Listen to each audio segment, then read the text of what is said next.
Bonjour à tous et à toutes. Ravie de vous accueillir ici. J'espère que vous allez bien déjà.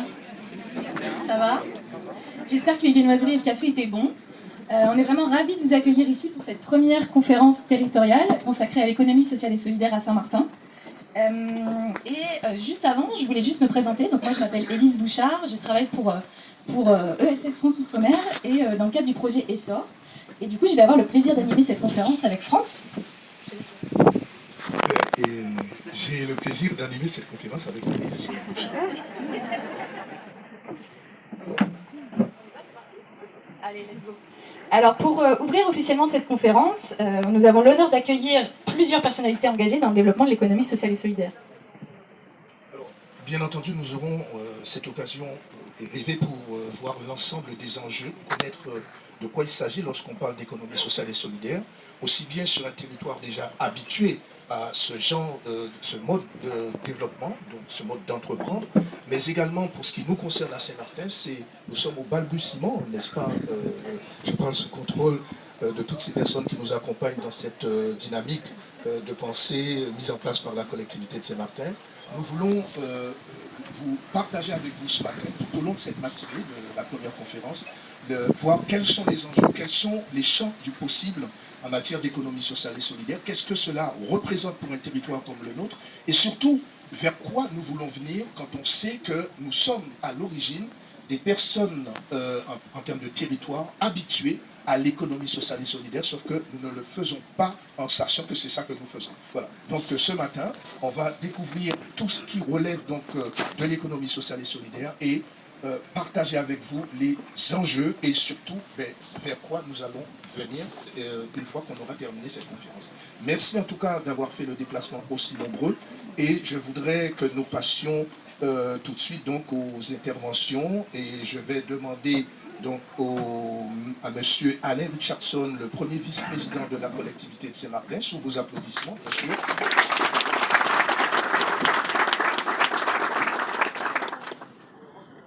Merci. Bonjour, mesdames, messieurs. Monsieur le préfet, Cyril Velli, monsieur Benoît Hamon, président de SS France, et votre équipe, les parlementaires, normalement, étaient prévus, mais je ne les ai pas vus. Donc, mesdames, messieurs les vice-présidents, mesdames, messieurs les élus, les représentants des organismes partenaires, Madame Muriel Toto, présidente de la Chambre régionale de l'économie sociale et solidaire de Guadeloupe, les représentants des entreprises et des associations, Mesdames, Messieurs de la presse, Mesdames, Messieurs, en vos grades et qualités, bonjour. Bienvenue à la première conférence territoriale de l'économie sociale et solidaire de Saint-Martin. J'ai l'honneur et le plaisir d'ouvrir cette première conférence et de représenter Monsieur le Président Louis Mussington mobilisé sur un autre impératif.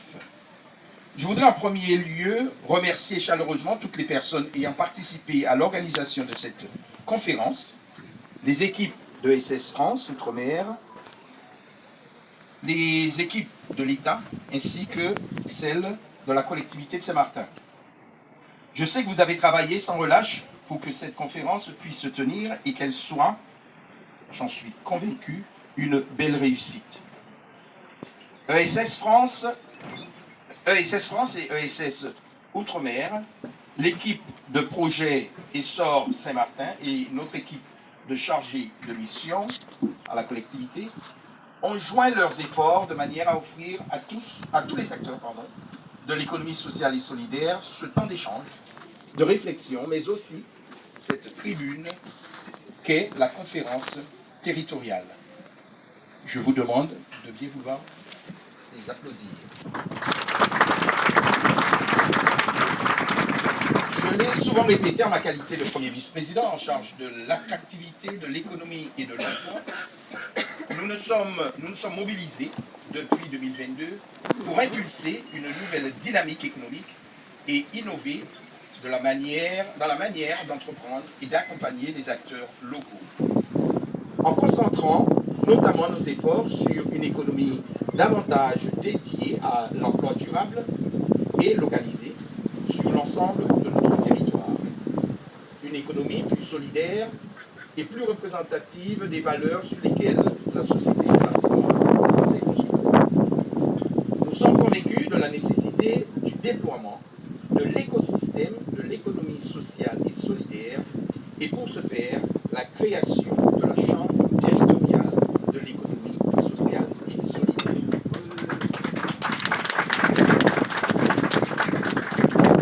En responsable politique que nous sommes, nous voici donc en phase de consolidation des fondations et de préservation de la santé économique de notre territoire. De par la loi du 31 juillet 2014, ESS France est reconnue comme la seule structure représentative des acteurs et réseaux de l'économie sociale et solidaire. Elle est la caisse de résonance de l'économie sociale et solidaire en tant que mode d'entreprendre et de développement économique innovant, durable et solidaire. C'est pour cette raison que nos équipes se sont tournées vers cette structure dès la genèse de ce projet. Monsieur le Président Benoît, Monsieur le Ministre, on dit que vous êtes ministre, un jour vous êtes ministre, toujours. Pour ceux qui vous connaissent bien, c'est tout un symbole. Vous avez, en tant qu'ancien ministre, marqué durablement l'économie sociale et solidaire grâce à la loi qui porte votre nom. Et c'est vrai qu'on s'est rencontrés pour la première fois hier soir. On était à une émission de radio. Et c'est vrai que le courant est passé. Et je tiens vraiment à vous remercier de vous être déplacé ici à Saint-Martin. Et nous sommes vraiment honorés parce que cela témoigne de l'accompagnement que ESS France et vous-même vous souhaitez apporter à notre territoire qui, je l'ai dit, en fait de l'économie sociale et solidaire sans savoir que ça s'appelait comme ça. Et donc il est important et il est urgent pour la collectivité de Saint-Martin de structurer cet écosystème permettant au monde de l'économie sociale et solidaire de pouvoir se développer sur notre territoire. C'est vrai que nous sommes habitués avec l'économie basée sur le commerce, sur le gain, sur le retour pour l'investisseur, mais dans la structuration, l'économie, l'homme, avec un grand H, est au centre de la réalité. Nous ne sommes pas encore structurés et équipés pour que toutes les structures, les associations, les coopératives, les mutuelles, notamment de notre territoire, puissent se retrouver, puissent mettre en commun leur expérience, mais aussi puissent bénéficier de toutes les structures du financement qui existent au niveau national. Et c'est vrai que notre collectivité, dotée d'un certain nombre de compétences, nous pouvons et nous prévoyons également d'étudier toutes les solutions, tous les dispositifs qui permettraient à cette économie de pouvoir, je dirais, vraiment se développer ici à Saint-Martin. Nous sommes tous très honorés et fiers de votre présence à nos côtés, ce qui démontre l'intérêt que vous portez à notre territoire, qui scelle encore mieux notre partenariat et qui donne plus d'essor à notre projet de déploiement de l'ESS à Saint-Martin. Mesdames et messieurs, voilà les quelques mots que je voulais vous adresser en préambule. Je vous souhaite tous une nouvelle fois la bienvenue à Saint-Martin et à cette conférence. Que cette première conférence de l'ESS sur notre territoire marque le démarrage des travaux prolifiques et débouche sur des actions concrètes au bénéfice de notre population et à l'ensemble des acteurs actuels et futurs de l'ESS sur le territoire de Saint-Martin. Merci à vous.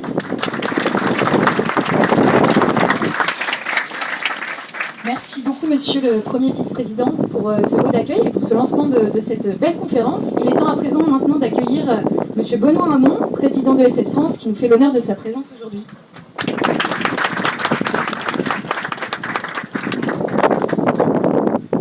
Bonjour à tous, c'est très plaisir d'être parmi vous. Je voudrais d'abord saluer Monsieur le Préfet. Merci de nous accorder l'honneur de votre présence à un événement comme celui-là. Je voudrais saluer évidemment Alain Richardson et l'ensemble de la collectivité de Saint-Martin et notamment ces nombreux élus qui sont présents aujourd'hui. Vous l'avez compris, entre Alain et moi, le courant passe. Je ne sais pas combien de volts exactement. Non mais en vérité, c'est parce que hier soir, nous avons fait une émission de radio ensemble. Et les journalistes posaient des questions en anglais, puis bon, moi j'ai répondu en français, puis alors quand j'ai entendu Alain répondre ensuite dans un anglais parfait, donc ça m'a obligé moi-même à parler en anglais, et bon bref, on a un peu rigolé de tout ça, et c'était sur Radio Saint-Martin, et j'en profite pour dire, Radio Saint-Martin, dont le journaliste nous posait la question de savoir, mais qu'est-ce que l'économie sociale et solidaire?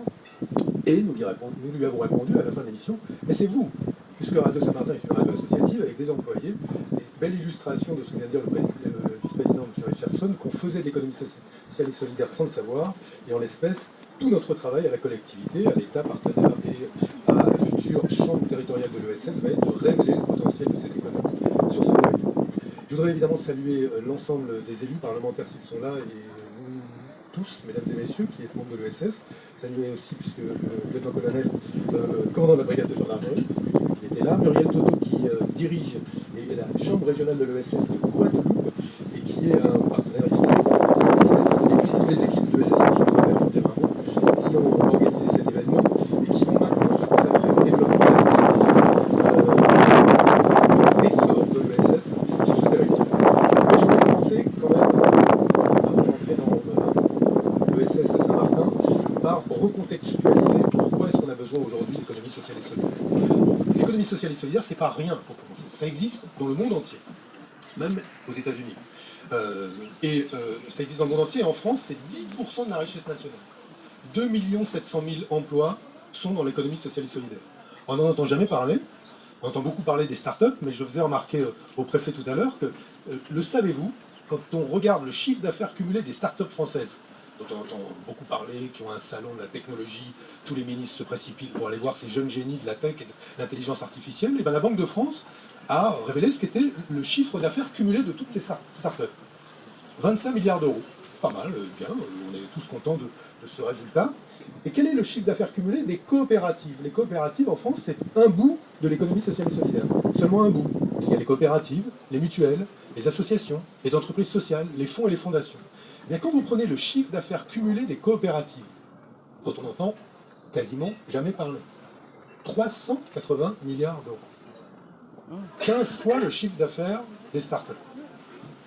Et les coopératives, c'est de l'emploi non délocalisable, qui reste dans les territoires, qui structure durablement les territoires, et qui mérite, à nos yeux, l'intérêt en tout cas des acteurs économiques, des acteurs politiques pour structurer ce secteur. Alors, je vous avais dit que j'allais recontextualiser, je voudrais partager avec vous 4 brèves petites réflexions qui justifient à mes yeux qu'on a besoin plus que jamais de SS, voire même que ce siècle qui vient, le 21e, sera un siècle dans lequel qui va connaître un essor de l'économie sociale et solidaire qui justifie parfaitement que la collectivité de Saint-Martin ait choisi un engagement pérenne et robuste dans ce domaine. Vous savez, on dit beaucoup aujourd'hui, je ne sais pas si quand on regarde les informations internationales, c'est assez rare d'avoir de bonnes nouvelles, mais quand on écoute les informations internationales, il y a beaucoup de dirigeants politiques, de journalistes qui vous disent qu'on est dans une période d'incertitude. On ne sait pas ce qui va se passer. On ne sait pas de quoi demain sera fait. Mais je voudrais juste vous partager la conviction inverse que j'ai. En réalité, nous avons beaucoup de certitudes.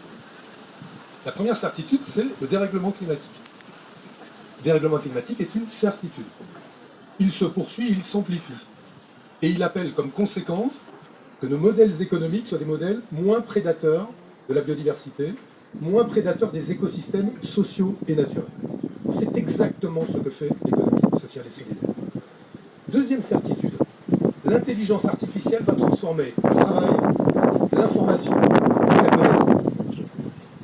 Ça, on le voit partout. Quiconque a un smartphone voit bien comment l'intelligence artificielle, les algorithmes nous dictent parfois ce qu'il faut penser, qui nous devons rencontrer, etc., etc. Ils viennent se substituer souvent à des relations que nous avions auparavant avec d'autres êtres humains.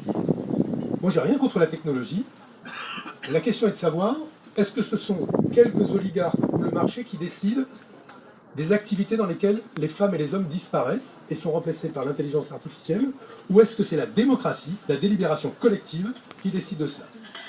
L'économie sociale et solidaire, c'est la démocratie et la délibération collective, ou dans l'économie et dans l'entreprise, c'est donc une réponse à cet enjeu du développement de l'IA.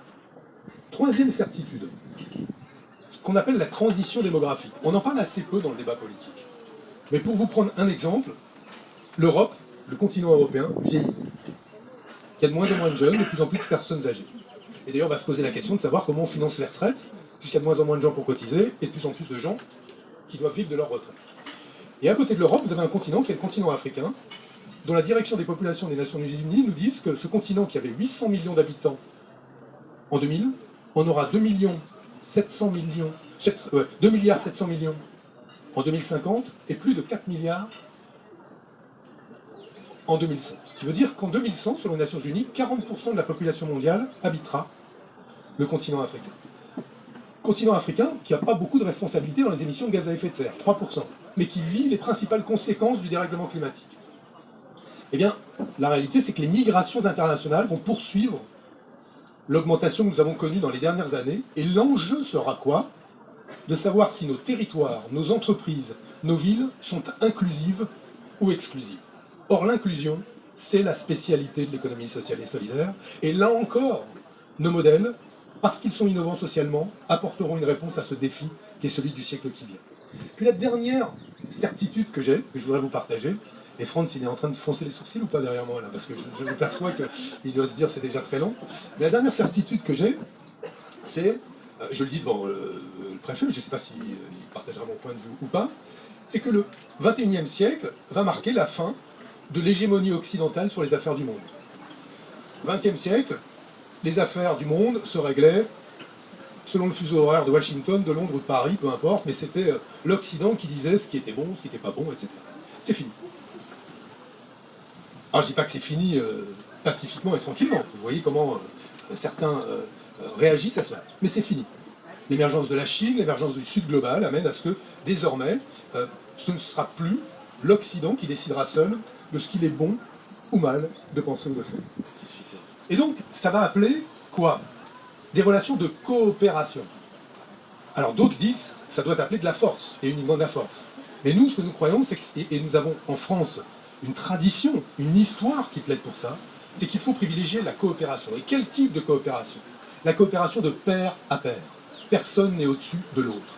Pair à pair, c'est exactement ce que fait l'économie sociale et solidaire. Parce que dans une entreprise de l'économie sociale et solidaire, si Ben Amar, qui est juste Zegadi, qui est à ma droite, qui dirige l'ESS France Outre-mer, a 10 parts d'une société et que je n'en ai qu'une, il a une voix, j'en ai une. L'argent que vous investissez ne vous donne pas plus de pouvoir. Au contraire, l'objectif c'est de faire vivre l'entreprise et d'accepter le principe selon lequel la démocratie doit fonctionner de pair à pair dans l'entreprise. Donc 4 raisons, 4 raisons, ces modèles-là sont particulièrement caractéristiques au siècle qui vient. Alors, toute l'économie ne sera pas de l'ESS. Il y aura toujours l'économie conventionnelle, et c'est très bien qu'il y ait de la biodiversité en économie, comme il y en a dans la nature. Mais il est fondamental aujourd'hui d'avoir des stratégies de développement de l'ESS qui partent de l'analyse des besoins sociaux qui existent et qui ne sont ni pris en charge par le secteur public, ni pris en charge par le marché. C'est ce que fait très bien l'économie sociale et solidaire, et c'est pour ça que je voudrais vraiment saluer l'engagement de la collectivité de Saint-Martin.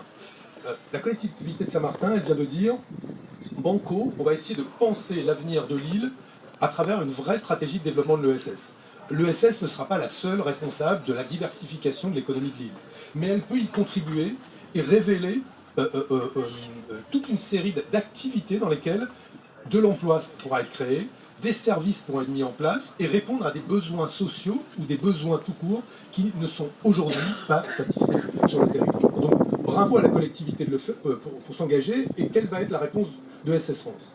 À travers SS France Outre-mer, nous avons décidé de nous engager dans la mobilisation de nos équipes, de notre expertise et de notre ingénierie pour, d'une part, aider au lancement d'une chambre territoriale de l'ESS. Alors, il existe dans la loi de 2014 des chambres régionales de l'ESS. À ce moment, nous avons après la chambre territoriale de l'ESS de Saint-Martin, objectif, faciliter l'émergence des projets dans l'ESS. D'ores et déjà, et je veux les remercier, je voudrais donner leur nom, Laetitia Loussala et Martine Beldor, elles sont là, elles travaillent ici à faire émerger des projets dans l'ESS. Et je leur posais la question hier, et je leur posais la question, je leur dis, mais en janvier-février, ça veut dire quoi accompagner des structures de l'ESS à Saint-Martin? L'une me dit, moi j'ai accompagné 6 projets d'entreprise, l'autre 4. Très concrètement, ça peut être la Maison de l'Europe, ça peut être un chantier d'insertion dans le BTP, etc., etc. 10 projets d'entreprise d'ores et déjà qui vont, peut-être pas tous, hein, ce ne sont que des projets, se créer ici et aider à structurer l'ESS.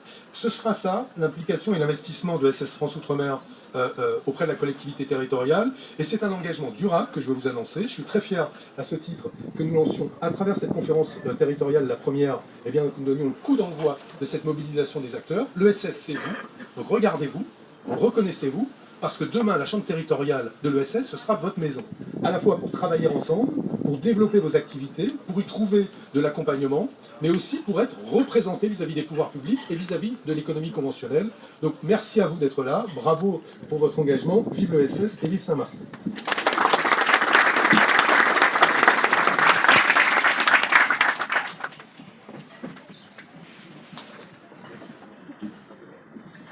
Merci beaucoup, merci Benoît Hamon pour ce lancement de conférence également.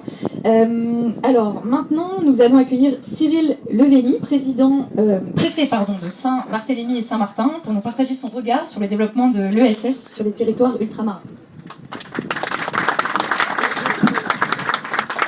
Là, je voudrais commencer par saluer Monsieur le Premier Vice-président qui représente Monsieur Simptom, le président de la collectivité. Je salue bien évidemment Monsieur le Ministre, Monsieur le Président de SS France. Je salue Madame la Présidente de la Chambre régionale de l'économie sociale et solidaire. Merci d'être venue, Madame Toto. C'est très important que les liens entre Saint-Martin et la Guadeloupe soient forts. Je salue également Madame Lucie qui est la troisième vice-présidente de la collectivité. Les élus sont venus nombreux, je ne pourrais pas tous les citer. Je reconnais également quelques visages qui maintenant sont connus et que je retrouve avec grand plaisir. Monsieur le directeur de l'AFD notamment, des collègues, des collaborateurs effectivement de différents services, le colonel. Je salue également donc les représentants. C'est important que vous soyez là. Ici, vous savez, c'est la Friendly Island. Tout le monde le sait. Et monsieur le ministre, si vous avez senti que le courant passait, je ne vais pas m'aventurer sur ce terrain, moi aussi, mais c'est parce qu'il y a quelque chose de particulier dans l'air quand on est dans la Friendly Island. Il y a un climat particulier, on le sent aujourd'hui, et je crois qu'on peut d'ores et déjà dire que cette réunion cette matinée va être un grand succès, puisque vous avez toutes et tous répondu présent. Donc, cette qualité qui est effectivement la nôtre, cette importance que vous représentez à travers effectivement tous les secteurs que vous constituez, c'est un gage effectivement pour que ce projet, le ministre l'a rappelé, c'est un projet qui vise à déboucher sur une chambre territoriale. Je voudrais profiter de l'occasion pour dire que tout le monde dit que Saint-Martin a un énorme potentiel. On entend ça dans beaucoup de domaines. Et la moindre des choses, c'est que quand on découvre un potentiel, il faut effectivement tout faire pour que ce potentiel ensuite puisse déboucher sur des choses très concrètes. Les choses très concrètes, ce serait quoi par exemple? Ce serait le fait que parmi les 1000 associations qui ont été identifiées sur notre territoire, qui s'inscrivent dans le thème de l'économie sociale et solidaire, eh bien, il y ait un peu plus de création d'emplois. Nous avons des structures, nous avons des associations, mais nous avons assez peu d'emplois créés à partir de ces structures. C'est un problème. Il faut qu'on réfléchisse. Qu'est-ce qui fait? Quel est l'obstacle? Qu'est-ce qui fait qu'on ne puisse pas, effectivement, dans une association, avoir un emploi, 2 emplois? Il ne s'agit pas forcément de viser des modèles avec des centaines d'emplois, mais effectivement, on me fait des signes. Il y a des sujets sur lesquels on a essayé de travailler. Je dis on parce que c'est un travail qui a été engagé déjà depuis plusieurs mois, plusieurs années. Et il y a un petit blocage parce que, même si on ne peut pas tout ramener à l'emploi, Monsieur le Président a quand même indiqué que ce modèle il doit se concrétiser effectivement à travers un certain développement. Et donc s'il n'y a pas d'emploi, le développement il va être réduit. Et donc le travail que nous devons fournir ensemble vise à trouver des leviers qui feront que de plus en plus d'associations qui sont dans le secteur de l'économie sociale et solidaire pourront se lancer, recruter et créer effectivement de l'emploi. De l'emploi, c'est ce qu'il faut pour notre jeunesse. Tout à l'heure, nous avons parlé de l'Afrique. L'Afrique est effectivement un continent qui se développe depuis de nombreuses années. Mais les îles des Caraïbes perdent de la population. C'est un phénomène assez troublant et qu'on peut expliquer par un facteur qui est très inquiétant, c'est le fait que la jeunesse va voir ailleurs. La jeunesse ne trouve pas, dans certaines îles, les moyens de faire des études comme elle le souhaiterait. Et puis une fois qu'elle est partie, elle ne revient pas. La semaine dernière, donc, Saint-Martin a été admise parmi les îles associées à l'association des États de l'Est Caraïbes. Et j'ai été frappé d'entendre que beaucoup d'îles des Caraïbes perdent aussi de la jeunesse et de l'emploi. Et je pense que, je parlais de potentiel, je parlais effectivement de structure, je parlais de capacité à développer nos territoires. Je pense qu'effectivement, l'économie sociale et solidaire est la réponse, parce que la Fly on the Island, ça a été dit, pratique finalement, naturellement, cette approche. Qu'est-ce que c'est? C'est une économie où on respecte l'autre. C'est une économie de la coopération. Monsieur le Président, vous avez parlé de la coopération en tant que modèle d'avenir. Ici, la coopération, c'est une réalité depuis tout le temps, puisque nous avons une île qui est partagée entre deux, entre la France et puis également nos voisins néerlandais, avec un statut un peu particulier.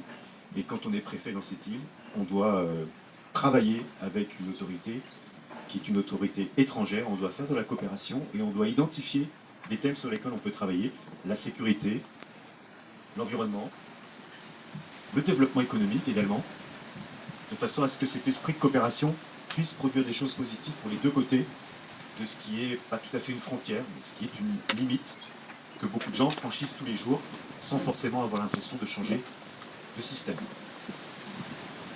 Je ne vais pas être trop long parce que je sais qu'il y a un certain nombre de choses qui vont effectivement devoir se dérouler après nos interventions. Il fallait ces interventions, je pense, pour montrer toute l'importance qui s'attache à ces travaux de la matinée. Et je disais à Monsieur le Président que ce qui va compter aussi, c'est notre capacité à travailler dans la durée. Parce qu'aujourd'hui, c'est un moment particulièrement fort. Il va falloir continuer à réfléchir à ces sujets, continuer à s'appuyer sur l'expertise qui vient notamment de l'ESS Outre-mer national également, Essor également, qui est présent, de façon à ce que d'ici 2 ou 3 ans, cette chambre puisse exister et puisse marquer une étape déterminante dans l'essor et le déploiement de l'économie sociale et solidaire à Saint-Martin. Et donc en tant que préfet, je serai particulièrement vigilant avec tous les services, notamment de la tête, de façon à ce que ce travail avec la collectivité, avec vous, soit performant et qu'on puisse, si possible, en moins de 3 ans, et on a 3 ans pour le faire, dans cet incubateur qui sera destiné à dessiner les contours, effectivement, de notre future chambre territoriale qui ensuite viendra effectivement aider toutes les entreprises à développer leur activité avec une création d'emplois qui sera, je l'espère, au maximum. Merci pour votre attention et donc je souhaite de bien travailler durant la matinée. Voilà. Et donc je suis certain que ce programme qui a été préparé pour vous sera extrêmement intéressant, extrêmement fructueux. Merci pour votre attention.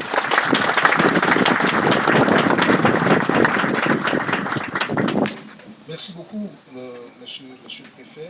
Alors, je voudrais juste préciser que le financement, l'accompagnement et le développement de l'économie sociale et solidaire au sein des territoires, je pense couvert du père de la loi, c'est bel et bien l'État au sein des territoires et la collectivité en charge donc de faire le développement de cette économie sociale et solidaire.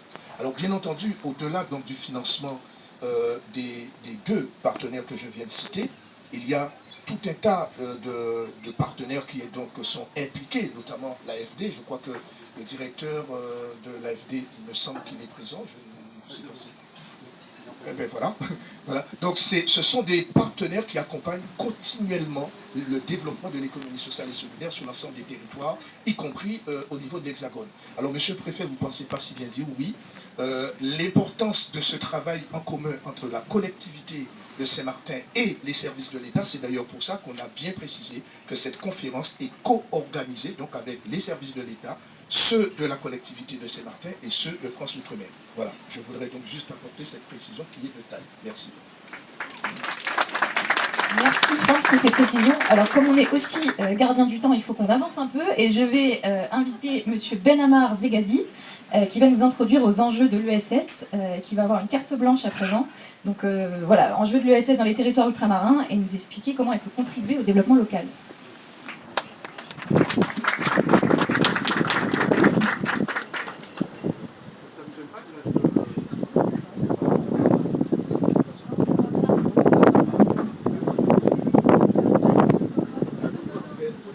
C'est mieux que de me voir. Je vous... merci de m'offrir cette carte blanche. Alors après les trois interventions très chargées de courant, moi j'ai plutôt le charisme d'une langouste ou celui d'un calamar, hein, c'est souvent... Ouais, c'est pas mal déjà. Et donc juste peut-être en complément de ce que tu as dit, Benoît et Alain, et comme c'est friendly bientôt Cédric, comme Cyril, c'est comme ça qu'on fait connaissance, hein. On se comprend le prénom, c'est comme ça que j'ai rencontré ma femme aussi. Ouais, quand même, les histoires de courant c'est un peu compliqué, c'est vrai. Juste dire quand même ce que représente l'économie sociale et solidaire sur l'ensemble des territoires ultramarins, dire comment on s'organise et dire comment son poids et cette organisation peut propulser d'une certaine manière l'ESS saint-martinoise, à la fois dans son développement de façon endogène, mais également dans comment il peut être connecté dans le bassin, dans lequel cette façon de construire de l'économie, de créer de la valeur, de faire du commun, cette façon de redonner de la dignité peut contribuer, je crois, à former une identité. C'est un peu aussi le vœu de la nation, mais tenter, bon an, mal an, de construire aussi une identité régionale, territoriale, et comment l'ESS peut contribuer à ça. En Outre-mer, on a 5029 entreprises de l'économie sociale et solidaire. Et quand je dis l'Outre-mer, ce sont les départements, régions d'Outre-mer. Et c'est assez équitablement, en l'occurrence, Guyane, Martinique, Guadeloupe, Mayotte et La Réunion. Et c'est équitablement réparti entre les bassins géographiques, 51% dans l'océan Indien, le reste dans la Caraïbe. La Polynésie, ça... On y travaille, non, plus sérieusement, mais c'est-à-dire qu'aujourd'hui, on est en capacité de qualifier le poids de l'ESS uniquement là où on a des instruments de mesure. En Polynésie, c'est pas encore, il n'y a pas de cadre réglementaire, c'est pas un drone, etc. Donc aujourd'hui, on est en capacité, mais on y travaille. Hein.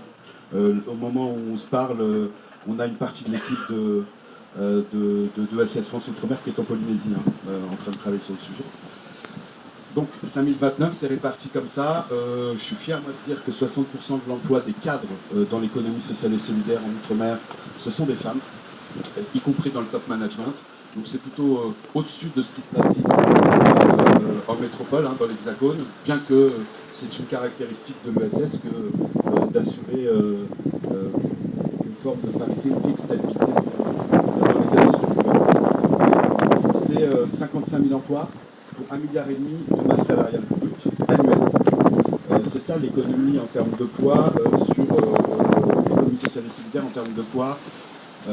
Et on est un peu plus en termes de PIB, un peu plus important que la métropole. On est à 12 points, là où la métropole est à 10 en termes de richesse sur le territoire.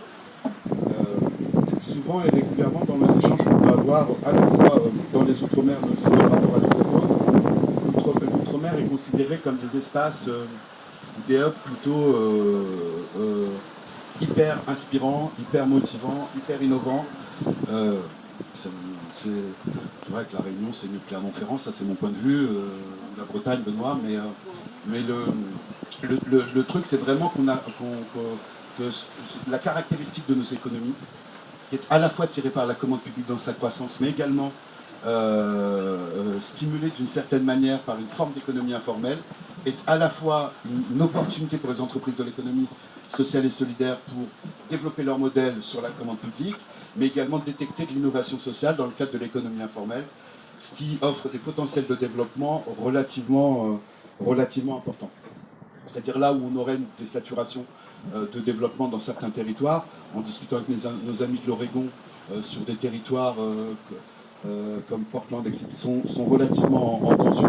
Nous, on a des secteurs, alors que nos territoires proposent des limites géographiques extrêmement puissants. Extrêmement puissants.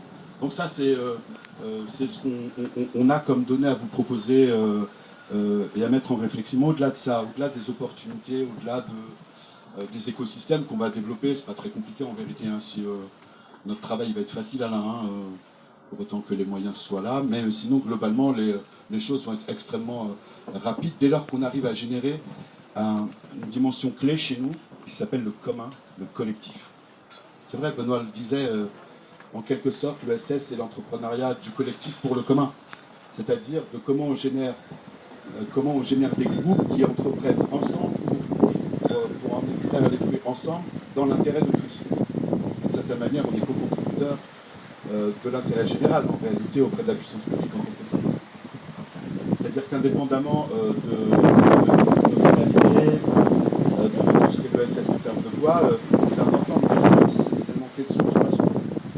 Mais pour qu'on se structure, il faut d'abord qu'on soit d'accord sur un. Ce qui est bien avec la loi de Papa Hamon, c'est que l'ESS est défini une bonne fois pour toutes. C'est-à-dire que nous, ici à Saint-Martin, on va arrêter de perdre du temps, de se dire, voilà, c'est quoi l'économie sociale et solidaire. On sait ce que c'est. Article 1 de la loi du 31 juillet 2014, on arrête de bavarder. Parce que plus on bavarde, moins on structure. On est d'accord avec ça. Et en tout cas, moi qui suis ultramarin, ça se voit pas, mais je suis ultramarin depuis toujours. Bah, on est quand même un spécialiste, en tout cas moi, de là où je suis, La Réunion, on est des spécialistes du bavardage. Donc, pas de bavardage, l'économie sociale et solidaire, c'est défini, on n'a plus à en débattre. C'est en effet un mode d'entreprendre, donc ça concerne les entreprises, qui concerne l'ensemble de l'activité économique humaine, donc il n'y a pas de oui, non, la finance c'est pour un tel, l'agriculture c'est pour un tel, etc. Non, c'est pour l'ensemble de l'activité économique humaine. Et cette façon d'entreprendre, elle est caractérisée par 3 principes. Le premier, c'est la gouvernance démocratique, et elle est absolue chez nous. Le deuxième, c'est, évidemment, comme toute entreprise, on est à la recherche de la performance économique, mais la finalité, c'est pas de, voilà, je vais dire ça ici, mais c'est pas de s'acheter un yacht. La finalité, elle est l'utilité sociale et l'utilité environnementale, s'il fallait dire cela. Et enfin, quand nous, on fait des excédents, parce qu'on a le droit de faire des excédents, on le réinjecte dans l'outil de travail, si bien qu'en cas de crise, etc., on est en capacité de rebondir, de réagir, etc. Si on respecte ces principes-là, globalement, on est dans l'économie sociale et solidaire. Ça tombe bien, ces principes-là, en tout cas dans ce que moi j'ai pu observer en Outre-mer, c'est dans l'ADN des populations. Il n'y a pas de... Je n'ai pas connu, moi, à Mayotte, en Guyane ou ailleurs, de personnes qui n'entreprenaient pas tout en faisant bénéficier du fruit de leur travail l'ensemble de la collectivité à laquelle ils appartiennent, qu'elle soit communautaire, villageoise, familiale. Donc il y a toujours quelque chose comme ça qui montre ou qui démontre que c'est dans l'ADN des populations. Voilà, moi aussi je ne vais pas faire très long parce que d'abord je me saoule quand je parle, donc c'est pas très cool. Et puis ensuite, ce qui est important de comprendre, c'est qu'on est dans une tentative plutôt historique de construire du commun sur cette île et d'essayer de la ramasser, en tout cas de ramasser ce commun-là dans une chambre territoriale de l'économie sociale et solidaire. Mais qui n'est qu'une partie de la feuille de route qui a été travaillée avec la collectivité. La collectivité en matière d'ESS a une feuille de route qui va au-delà de son mandat. Ça aussi c'est courageux. Elle va au-delà de son mandat. Je ne vais pas révéler toute la feuille de route. Et c'est surtout une feuille de route qui a été co-construite. Ça c'est plutôt innovant aussi. Avec nous. Donc à la fois on fait des choses qui sont historiques, mais on fait également des choses qui sont innovantes sur ce territoire et c'est important. Alors voilà, mais du coup Saint-Martin est pour nous un territoire emblématique. Bien sûr, c'est pas un prototype qu'on va faire là, hein. C'est des choses qu'on va créer en commun, mais pour nous Saint-Martin c'est une conviction, hein, a une capacité à devenir un hub de l'ESS, et pour nous, par-delà ça veut dire un hub de réconciliation économique, à partir duquel on peut coopérer dans son bassin. Et d'ailleurs, l'AFD Atlantique a financé une étude de faisabilité ou de préfiguration de ce que pourrait être un dispositif de coopération en matière d'économie sociale et solidaire sur l'ensemble du bassin, avec probablement Saint-Martin comme base de départ. Donc, et puis pour nous, c'est extrêmement intéressant, parce que monsieur le préfet Cyril le disait tout à l'heure, c'est-à-dire qu'on est dans un territoire niché entre deux modèles économiques différents, et en tenaille, et pour lequel Saint-Martin est parfois une victime collatérale du développement de ces modèles économiques. Et donc, faire de Saint-Martin un hub de réconciliation entre l'ensemble de ces facettes-là, et en même temps construire ici l'opportunité de pénétrer l'ensemble de la zone avec l'ESS comme un levier de la diplomatie territoriale, c'est quelque chose qui nous intéresse fortement, et c'est dans cette direction-là que l'ESS Saint-Martinois va aller. Voilà, je vous remercie de m'avoir subi, et force à vous.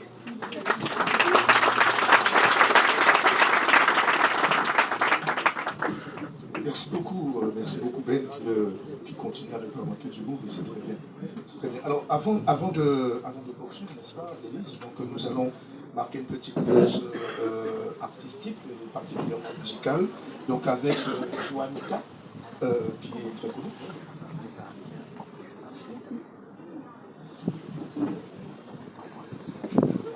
Très bien. Je me suis trompé dans le calendrier. Alors, donc, avant de passer à la pause musicale, donc, alors, je voudrais profiter de votre présence, Toto, pour rendre un hommage appuyé à un jeune de la famille ESS de Guadeloupe, donc famille ESS, qui a marqué le territoire en la personne de Johan Julien, décédé à l'âge de 35 ans, il y a très peu de temps de cela, et qui a contribué ô combien au développement de l'économie sociale et solidaire sur le territoire de Guadeloupe. Figurez-vous qu'il y a à peu près une quinzaine d'années, il est parti de l'idée très simple. C'est comment faire pour que les femmes, comme des hommes, mais particulièrement des femmes, n'ayant pas tous les moyens pour pouvoir se coiffer, se faire belle, pour aller, ne serait-ce dans un mariage ou ne serait-ce qu'à la messe, ou aller travailler, et parce que les moyens manquent. Et il a eu cette idée des salons de coiffure solidaires. Il a donné un nom, mais de fait. Il en a créé plus d'une vingtaine sur le territoire de Guadeloupe avant de mourir. Rapidement d'ailleurs, trop rapidement. Et je voudrais donc rendre hommage donc à ce jeune dont j'ai partagé une bonne partie de son expérience et ses débuts, parce que je connais très très bien sa maman. Et je voudrais donc, au nom de ta présence, Muriel Toto, ici chez nous ce matin, rendre cet hommage à l'économie sociale et solidaire de Guadeloupe, mais aussi à tout le travail qu'a effectué Johan Juppé. Voilà, je vous remercie.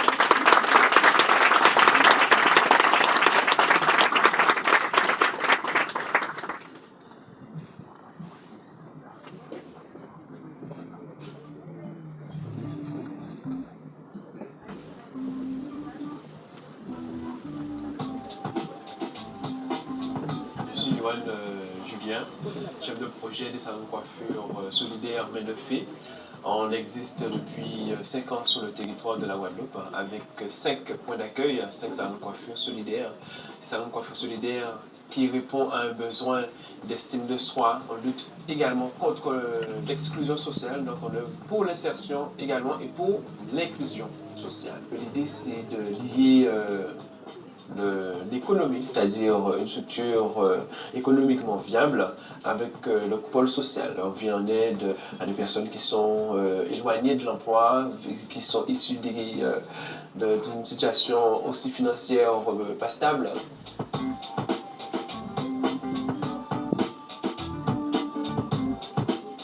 On propose un service qui est la coiffure à des tarifs spécifiques. On a proposé un tarif social pour les personnes qui sont demandeurs d'emploi, personnes retraitées avec des faibles ressources, des personnes bénéficiaires du RSA. Et on a un tarif solidaire, c'est pour les personnes qui sont en activité, qui travaillent. Et au niveau des recrutements, on a un personnel diplômé pour encadrer. On embauche également des personnes qui sont éloignées de l'emploi pour faire leur formation en interne au niveau de la coiffure.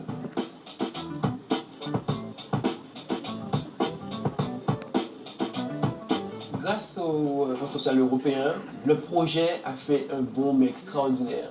Dès validation du projet, on est passé à 18 salariés.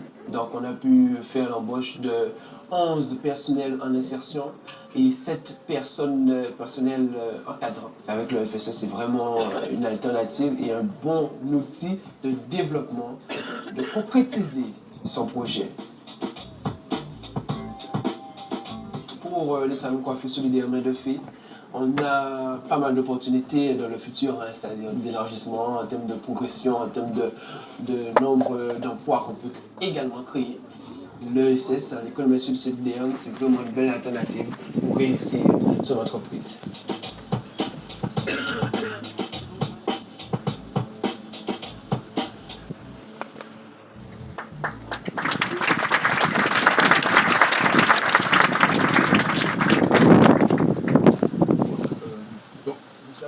Nous allons passer dans quelques instants à la première table ronde qui autour donc, de l'essor, du projet Essor. Qu'est-ce que c'est?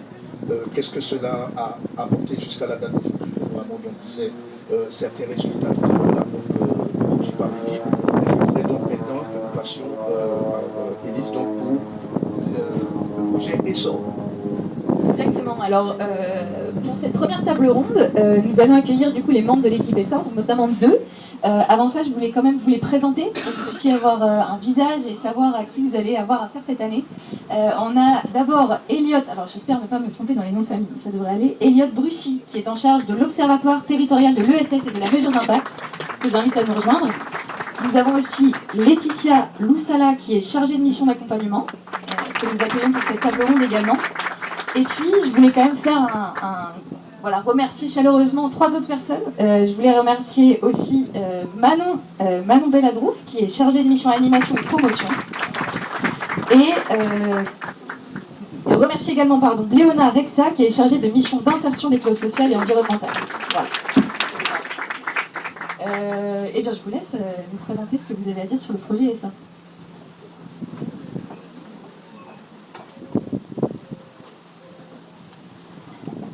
Bonjour à tous. Bon, je pense que bonjour à toutes et à tous. Bon, je pense que en fait, vous ne nous voyez pas, mais ça va être comme Ben, vous nous voyez, vous nous entendez, donc c'est super.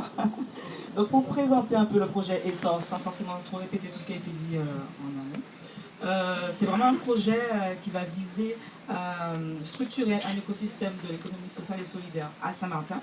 Donc dans le concret, qu'est-ce qu'il va faire ce projet? Donc en fait, on va accompagner les porteurs de projets ainsi que les structures de l'ESS à pérenniser leur activité, à se développer de façon pérenne.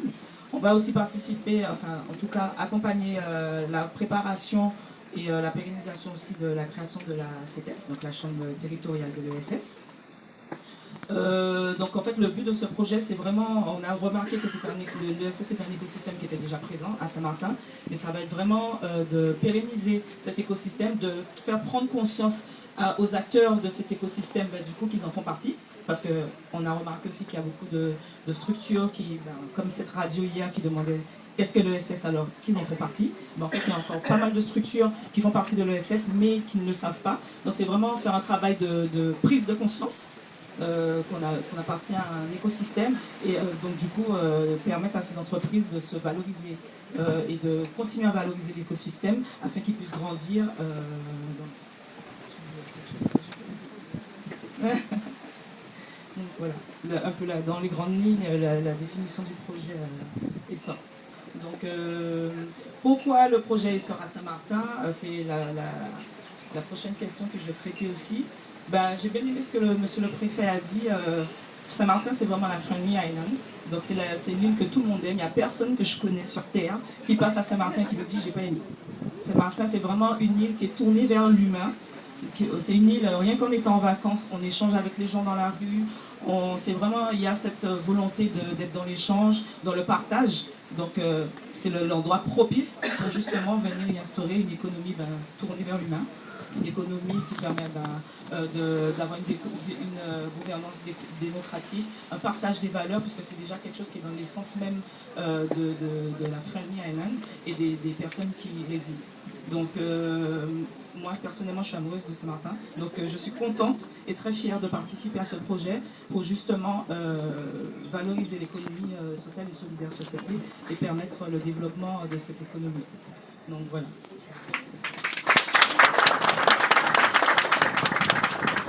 De même, on était on discutait tout à l'heure avec on était bien d'accord que le tissu associatif et de l'ESS sur l'île était très présent, ça se voyait dès notre arrivée. Et c'est quelque chose que je suis aussi très fier de pouvoir mettre en place, cadrer et permettre d'évoluer dans le temps de façon stable. Et j'espère qu'on va pouvoir apporter à tous les porteurs de projets et à toutes les entreprises ce qu'il faut pour se développer. Et voilà, je souhaite du courage à tout le monde et puis à nous aussi. Juste rajouter quelque chose, excusez-moi, par rapport à l'accompagnement, parce qu'il y a beaucoup aussi qui demandent au niveau de l'accompagnement qu'est-ce qu'on va vraiment faire en fait. Donc par rapport à l'accompagnement qui va être mis en place par ma binôme et moi, nous allons accompagner les porteurs de façon individuelle, donc c'est-à-dire qu'il y aura un accompagnement vraiment ciblé par rapport aux besoins de chaque porteur. Donc ça ne va pas être quelque chose qui va être étalé, en fait, qui va être répété de façon sans vraiment s'adapter à la structure qu'on a en face. Donc ça va être vraiment quelque chose de personnalisé. À ce jour, on a déjà rencontré une dizaine de porteurs et il y a déjà 4 conventions d'accompagnement qui ont été signées. Donc nous sommes super contents et excités de voir l'engouement qu'il y a autour de ce projet. Donc j'invite tous ceux qui ne l'ont pas encore fait de prendre contact avec nous afin qu'on puisse se rencontrer et voir comment on peut nous accompagner aussi. Il y a aussi des sessions collectives qui sont organisées une fois par mois. Donc il y en a déjà 2 qui ont été faites, une en février, une en mars. En avril, c'est très bien que vous soyez là aujourd'hui, il y en aura 2. Donc comme on a vu qu'il y avait 150 personnes, donc on en a prévu 2 pour tous vous accueillir. Non, c'est pas vrai, c'est juste parce qu'il n'y en a pas eu en janvier, donc on a tenu à en faire quand même sur 12, parce que c'était prévu une par mois. Donc on en fera 2 en avril. Et en fait, on traite de sujets d'actualité ou de sujets qui concernent vraiment la gestion d'entreprise. Par exemple, en février, on a parlé de la gestion de projet, la réponse aux appels à projets. Ce mois-ci, on a parlé de la le budget prévisionnel, comment établir un budget prévisionnel, un plan de trésorerie. Donc c'est vraiment des choses, des ingénieries qui permettent aux porteurs de projets, aux structures de l'ESS de se développer et d'être autonomes sur des sujets où ils n'étaient pas forcément. Ça permet aussi un échange avec les porteurs, puisque j'ai rencontré pas mal de personnes dans ces sessions collectives. Les porteurs de projets se rencontrent aussi et ça permet de créer une synergie et une coopération, comme on l'a dit, dans le concret. Et donc voilà, donc c'est tout ce que je voulais rajouter. Donc nous sommes vraiment heureux d'accueillir les prochains porteurs de projets aux structures de l'ESS et de vous accompagner en fonction de vos besoins respectifs. Donc voilà.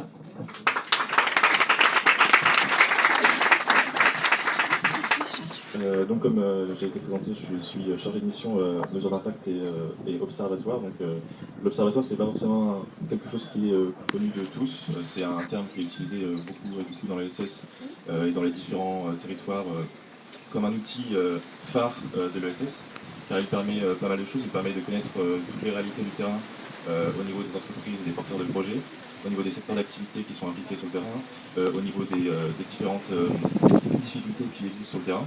Donc ça va être un petit peu un outil pour illustrer le mouvement associatif et de l'ESS sur le terrain. Et ça va permettre plusieurs choses.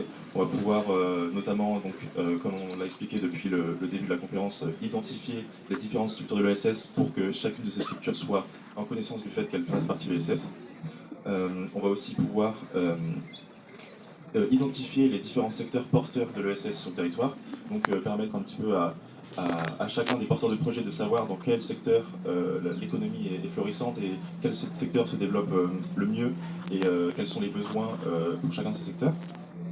Et on va aussi pouvoir aider à la décision au niveau des différents acteurs et au niveau des différents décideurs afin de les guider dans les différentes prises de décision sur les politiques publiques.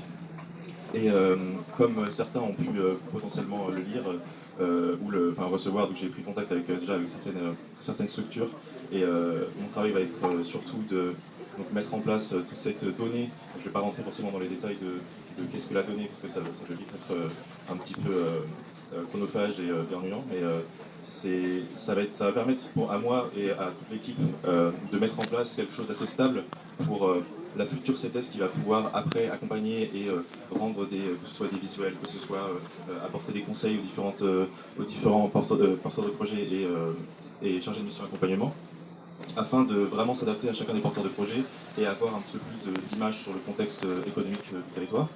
Donc c'est ce qu'on est en train de mettre en place en ce moment, notamment en faisant ressortir des données sur que ce soit l'emploi, que ce soit le bénévolat, que ce soit les différents types de structures, que ce soit sur un secteur d'activité en particulier qui vont apparaître au fur et à mesure des études qui vont apparaître au fur et à mesure de l'année. Mais vous allez pouvoir voir toutes ces différentes publications et ces différentes productions qui vont être plus ou moins adaptées selon les porteurs de projets, mais qui vont permettre d'avoir une vision un peu plus globale sur cette collaboration, cette coopération entre les différents acteurs. Et donc voilà, ça va être notre mission principale. Et je vais être amené à être en contact avec la plupart des acteurs pour réussir à en faire ressortir les différentes dynamiques. Et j'ai hâte de pouvoir apporter ces outils à tout le monde et que tout le monde puisse un peu plus comprendre les enjeux de l'ESS et avoir la vision sur les différentes structures. Merci beaucoup. Merci beaucoup à tous les deux. Alors, avant de continuer, je suis désolée, il faut que je fasse une petite annonce importante. On a 3 voitures qui bloquent sur le parking. Donc on a une Kia immatriculée 4786 AAC, une Shangang, voilà, je suis plus à l'aise dans l'ESS que dans les transports, donc je ne sais pas, Shangang 4411 AAE, et une alors je ne sais pas la marque, excusez-moi. Chevrolet, certainement, P2 478. Voilà, donc je répète, P2 478, une Kia 4786 AAC et une Shangang 4411 AAE. Donc si quelqu'un reconnaît sa voiture, merci de faire le nécessaire, parce qu'apparemment ça bloque sur le parking. Voilà, pour continuer du coup, est-ce que vous avez peut-être des questions, juste une ou deux questions en attendant, sinon on peut évidemment prendre ce temps par la suite pendant le cocktail pour échanger avec Laetitia et Elliot et même avec toute l'équipe concernant le projet Essor. Non, ça a été très clair. Eh bien, merci beaucoup à vous.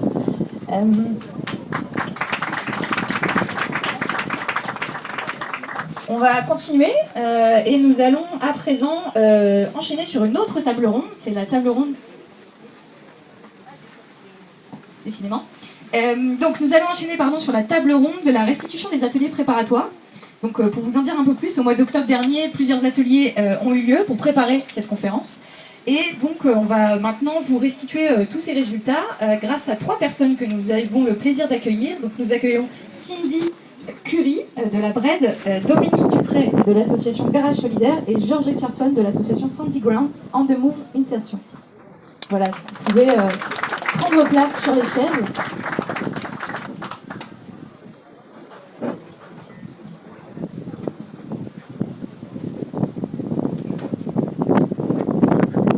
Alors on m'a soufflé dans l'oreillette que vous aviez envie d'animer cette table ronde à votre sauce, donc je vous laisse nous en dire un peu plus. À qui je passe le micro en premier?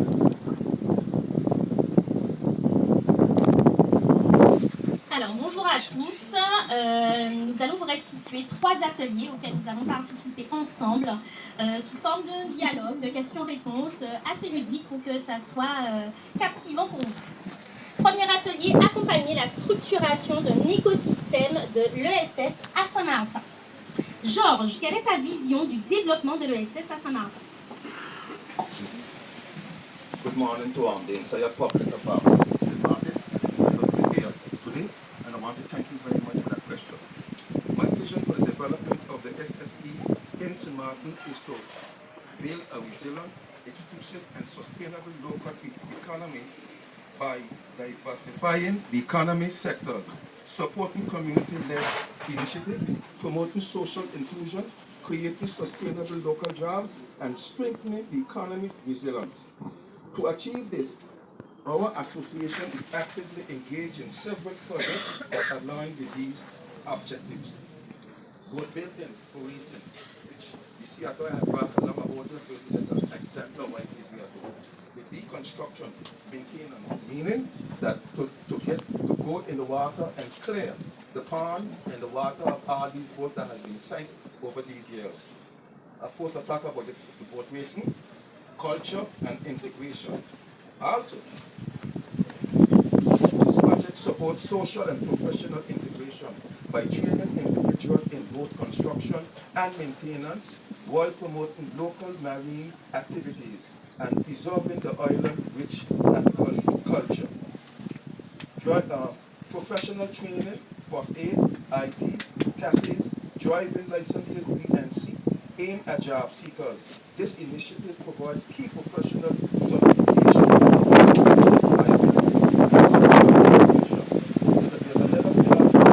learn, change, and the next best version of yourself. Design beyond the age of 16 and 20. This project also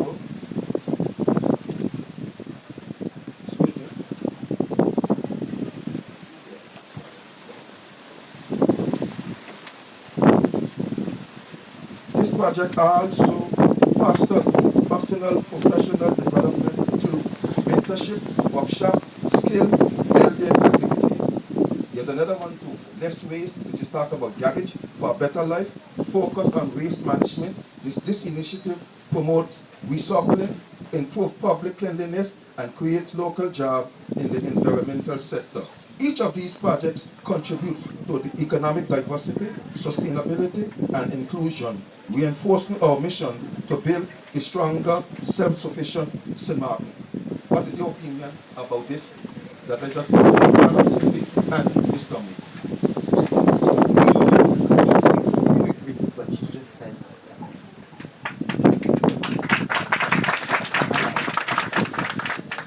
Je vais faire la traduction de la question pour Guillermo.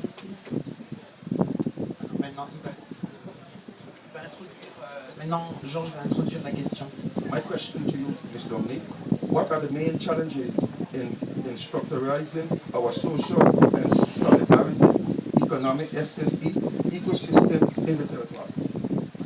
Quels sont les principaux défis pour structurer un écosystème ESS sur le territoire? Lors de ces ateliers, nous avons noté qu'il y avait un manque de coordination entre les acteurs, c'est-à-dire les entrepreneurs, les porteurs de projets, les institutions, les partenaires publics et privés, et on avait tous été d'accord sur ce constat. On a également noté une difficulté d'accès au financement. Il est difficile souvent d'identifier les plateformes et circuits de diffusion. On se trouve souvent face à une nébuleuse, souvent difficile d'accès, souvent également avec des délais trop longs et chronophages. Un autre point qui a été noté lors de cette restitution, c'était l'absence de cartographie claire des ressources disponibles. On est souvent un peu perdu, qui peut m'aider, qui fait quoi, quels sont les experts et compétences à disposition pour m'accompagner. L'information étant souvent éparpillée. Pouvons-nous mutualiser les expertises et compétences et les outils à disposition? Dans ce premier atelier, on en est venu aussi également aux besoins de sensibilisation des institutions et du grand public. Et plus que jamais, la communication doit rester au cœur de nos échanges. Qu'en pensez-vous, Georges? Qu'en pensez-vous, Cindy? Maintenant, je vais passer la question à Cindy. Quels leviers peuvent être mobilisés pour favoriser l'émergence et le renforcement des structures ESS? Alors, dans un premier temps, Dominique, la mutualisation des ressources, principalement humaines, grâce aux talents présents sur notre île, à l'expertise grandissante dans divers domaines d'activité, au partage de compétences par tous et pour tous dans l'intérêt collectif, comme dit depuis ce matin, et à la transmission des connaissances de nos anciens vers les plus jeunes. Nous passons également par la création d'un réseau d'accompagnement structuré et surtout accessible pour chacun. Un passage indispensable pour un travail de qualité, de performance, passant par l'entraide, la solidarité pour être forts ensemble dans une réussite collective. En dernier point, mettre en place un observatoire de l'ESS, comme l'a dit Elliot, pour partir d'un constat, un état des lieux à l'instant T à Saint-Martin, ce qui permettra un suivi des travaux d'avancement sur le terrain, de mettre en place des ajustements aux besoins afin de construire pas à pas l'avenir de demain.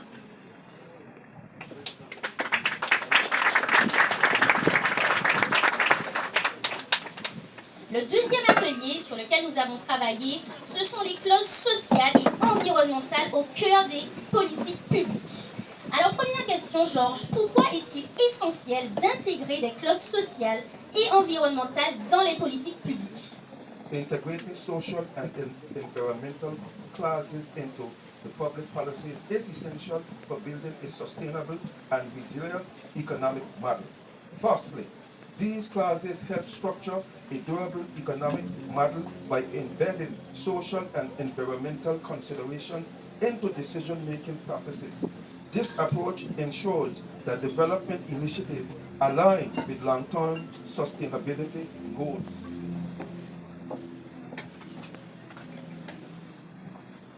Moreover, they promote local employment and address the challenges of post-war reconstruction. By prioritizing local businesses and workers, building policies can stimulate economic recovery while reinforcing community cohesion. Additionally, incorporating social and environmental clauses encourages both professional integration and ecological transition. It provides opportunities for individuals in vulnerable situations while fostering environmentally responsible practices. In summary, social environmental clauses are key to promoting sustainable development and strengthening employment and advancing ecological transition within public policies. What is your opinion on that? We fully agree. Et maintenant, pour la question, vas-y. What regularity frameworks support and encourage these initiatives in St. Martin and overseas territories? La question suivante de l'atelier numéro 2 qui nous était adressée était: quels sont les cadres réglementaires qui permettent d'encourager ces clauses à Saint-Martin et dans les Outre-mer? Alors voilà ce qui était restitué. Renforcer la sensibilisation et la formation au marché public responsable. Il est fondamental de rendre accessible la formation à la réponse au marché public. La formation est cruciale pour nous faire monter en compétences. Ces formations doivent être adaptées aux différents niveaux de chacun et publics concernés par rapport à la langue, aux différentes notions. Un deuxième point qui a été adapté, qui était abordé lors du cadre réglementaire, c'était l'accompagnement des structures ESS pour candidater aux appels à projets. C'est avec de la pratique, c'est avec de l'entraînement et un accompagnement, comme vous l'avez dit, sur mesure, que nous attendrons le succès. En termes d'anticipation, c'est mieux d'être informé en amont et d'être prêt pour ne pas passer à côté de ces opportunités. Mutualisons les ressources humaines en expertise, en matériel, pour être plus opérationnels. Et le dernier point, c'était développer des politiques publiques favorisant les marchés réservés aux structures ESS. On est d'accord, Cindy? On est d'accord, Georges?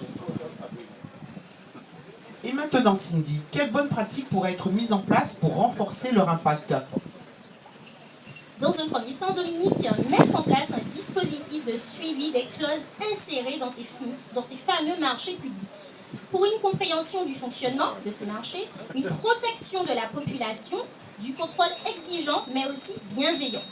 Développer un cadre incitatif pour l'écotourisme et la gestion durable des ressources. Pour répondre aux besoins du territoire, utilisant nos ressources actuelles et tendre vers celles proches d'y être mises en place grâce aux diverses richesses de l'île. Et dans un dernier point, encourager les entreprises locales à intégrer cette dimension dans leur modèle d'affaires, en y faisant participer le monde associatif très réputé sur notre île afin d'y être un relais. Troisième atelier, la coopération internationale et la formation comme élément clé du développement de l'ESS à Saint-Martin. Premier item, en quoi la coopération internationale peut-être être un levier dans le développement de l'ESS à Saint-Martin? International cooperation can be a powerful lever for the development of the social and solidarity economy SSE in St. Martin. Due to the limited size of this market, St. Martin must establish regional partnerships to ensure the viability of the SSE initiative. By collaborating with neighboring territories and international partners, we can expand opportunities and strengthen the sustainability of local projects. Furthermore, cooperation enables the exchange of best practices and provide access to new market. Learning from the experience of other regions not only fosters innovation, but also enhances the effectiveness of our own initiative. In some way, international cooperation is essential to strengthen the SSE ecosystem in St. Martin by promoting collaboration, sharing knowledge, and assessing broader economic. We fully agree with this, George.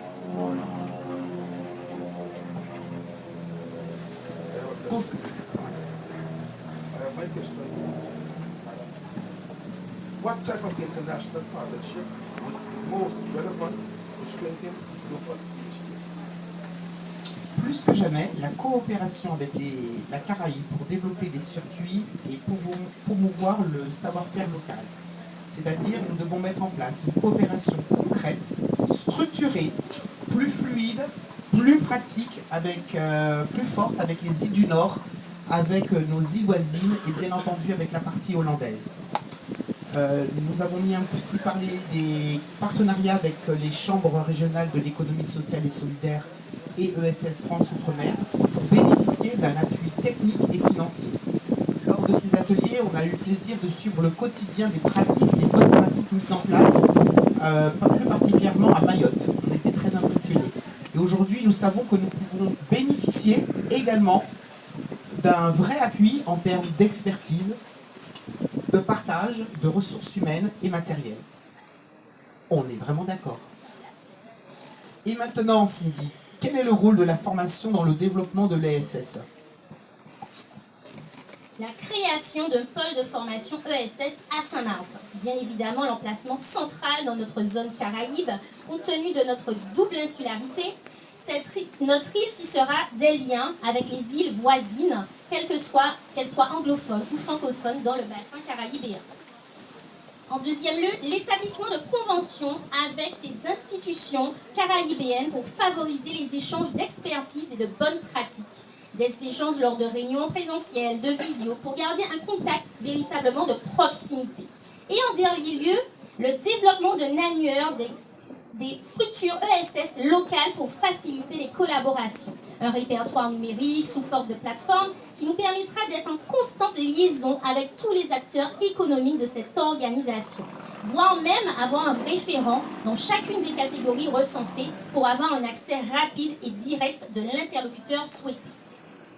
Nous avons restitué les 3 ateliers sur lesquels nous avons travaillé et avant de terminer cette session, nous avons un temps de parole minime, si le maître du temps me regarde bien, à vous délivrer notre expérience plus personnelle sur ces ateliers que nous avons eu le plaisir de partager ensemble et je laisse la parole d'abord à Monsieur George Richardson.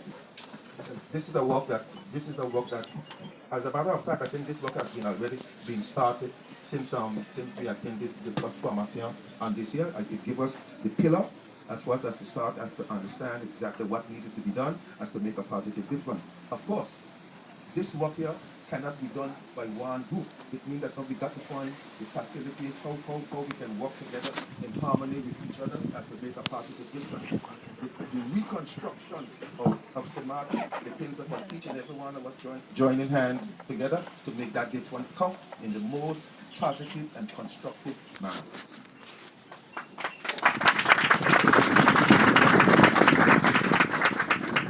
J'ai l'honneur d'être la présidente du Jeune Garage Solidaire à Saint-Martin. Tout comme 200 garages solidaires en métropole, notre objectif, c'est d'offrir l'accessibilité à la mobilité durable par l'entretien, la réparation, la vente, la location de véhicules à moindre coût. En octobre dernier, j'ai eu la chance, et j'appuie sur le mot, la chance, de participer aux premiers ateliers dédiés à la mise en place d'une économie sociale et solidaire. Ce qui renforce aujourd'hui ma conviction de l'importance d'une démarche collective. Aujourd'hui, en ce 25 mars 2025, je suis vraiment fière et privilégiée d'être une pionnière à vos côtés dans ce projet ambitieux. Cette date marque pour moi une étape cruciale pour concrétiser des initiatives qui bénéficieront non seulement à nos adhérents, mais également à toute l'île. essor. Aujourd'hui, nous sommes dans le mouvement, nous sommes dans l'impulsion. Le fait de vous voir tous réunis renforce ma certitude que grâce à notre implication et un accompagnement solide, tout devient possible à Saint-Martin. Aujourd'hui, le chemin qui s'ouvre à nous est certes parsemé d'embûches administratives, dans l'urbanisme, financière. J'avais marqué rêve, mais vous savez quoi? Maintenant, j'ai mis objectif. Notre objectif commun se transforme peu à peu en réalité. Continuons à avancer avec détermination et passion, pas du courage pour faire ce qu'on fait, car c'est ainsi que nous bâtirons un avenir meilleur pour notre communauté. Ensemble, engageons-nous concrètement et durablement vers une réalité économique, sociale et solidaire. Merci à vous.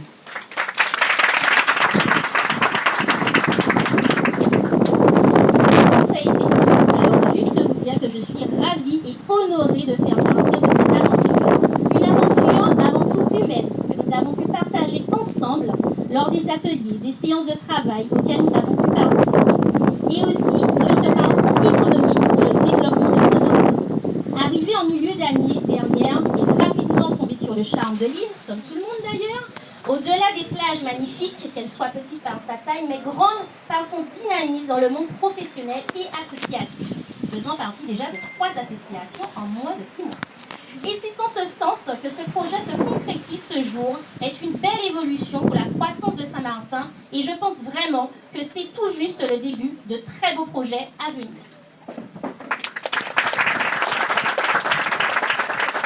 Merci, bravo à vous pour cette restitution, un grand merci. On a vraiment la chance d'avoir des personnes engagées et inspirantes sur ce territoire, donc merci pour ces témoignages. Est-ce que vous avez des questions déjà un petit peu? Est-ce que vous allez bien déjà? Oui? Vous êtes toujours là, toujours avec nous? Super. Eh bien écoutez, si vous voulez en reparler avec eux, évidemment on va avoir ce temps de cocktail par la suite, mais avant ça, il va être temps, cette fois, France, d'accueillir Joanita Groth-Ferdinand de l'association Soleil Caraïbes, qui va cette fois-ci nous faire l'interlude musicale, donc c'est le bon moment. Vous allez pouvoir profiter de ce petit moment de détente.